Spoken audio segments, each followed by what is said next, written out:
There are a number of people out there that have low blood pressure, right? People that get dizzy when they stand up, people that are feeling chronically fatigued. And in some cases, not all, those groups can actually benefit from increasing their sodium intake. Why? Well, because of the osmolarity of blood that we talked about before, where if you have a certain concentration of sodium, meaning sufficient sodium in your bloodstream, that will tend to draw water into the bloodstream. And essentially the pipes that are your capillaries, arteries, and veins will be full. The blood pressure will get up to your head. Whereas some people, their blood pressure is low because the osmolarity of their blood is low.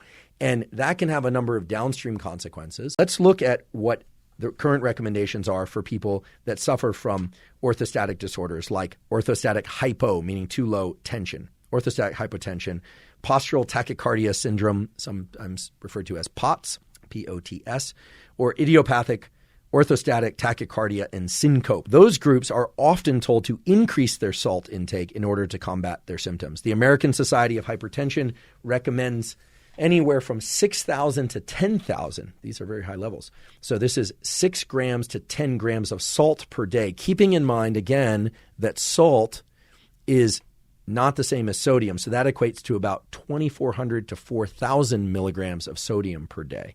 I point out this paper and I point out these higher salt recommendations to emphasize, again, that context is vital, right? That people with high blood pressure are going to need certain amounts of salt intake.